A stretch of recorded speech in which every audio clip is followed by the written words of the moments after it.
শিৱসাগৰ জিলাৰ পৰ্যটন ক্ষেত্ৰত আজি নতুন সংযোজন ঘটিছে মহাবাহু ইকো পাৰ্ক আৰু আমি মহাবাহু ইকো পাৰ্কৰ সন্মুখভাগত বৰ্তমান সময়ত উপস্থিত আছোঁ আৰু এই যি আচলতে ৰাইজৰ বাবে মুকলি কৰি দিছে বা বনভোজস্থলী যি আচলতে বনভোজ প্ৰেমীসকল আছে সকলোৰে বাবে আজি নৱবৰ্ষৰ আচলতে নৱবৰ্ষলৈ মাজত মাত্ৰ এটা দিন থকাৰ আগমুহূৰ্তত আজি মুকলি কৰি দিছে এয়া ৰিংকু মিলি আৰু আপোনালোকক আমি ৰিংকু মিলিক চিনাকি কৰাই দিছোঁ। কি ক'ব খুজিবা আজি ইকো পাৰ্কখন আপুনি মুকলি কৰিলে ৰাইজৰ বাবে? আমাৰ এয়া ত্ৰিবেণী সংগমস্থলী দিখৌ দৰিকা ব্ৰহ্মপুত্ৰ ত্ৰিবেণী সংগম আমি ৰাইজৰ সহায় সহযোগিতা উপস্থিতি কামনা কৰিছোঁ আৰু চৰকাৰৰ সহায় সহযোগিতা বিচাৰিছোঁ। এই ইকো পাৰ্কখনত আহি সকলোৱে ইয়াত কি পাব?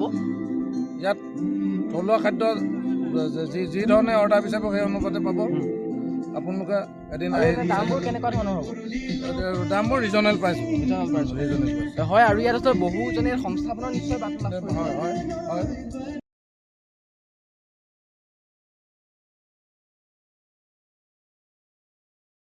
মহাবাহু ইকো পাৰ্কৰ এটা যি গাহৰিপুৰা আমি দেখুৱাইছোঁ আৰু ইয়াত আমাৰ আচলতে মহাবাহু ইকো পাৰ্কৰ আচলতে সতীৰ্থ আছে। আপোনাৰ ওচৰলৈ আহিছোঁ, ইয়াত কি পাব?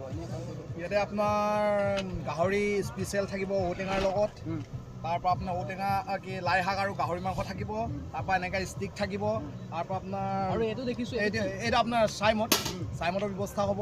তাৰপৰা আপোনাৰ মুৰ্গী লোকেল মুৰ্গীৰ মানে আমাৰ দচাক যিটো থালি হয় এইটো অহা কাইলৈৰ পৰা হ'ব।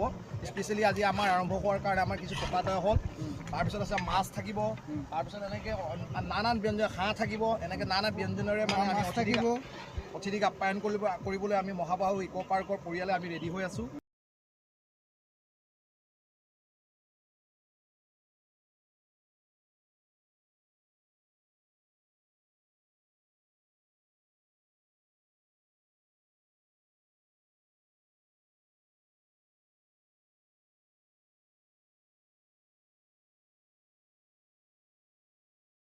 আহিব সকলোৱে মহাবাহু ইকো পাৰ্কলৈ।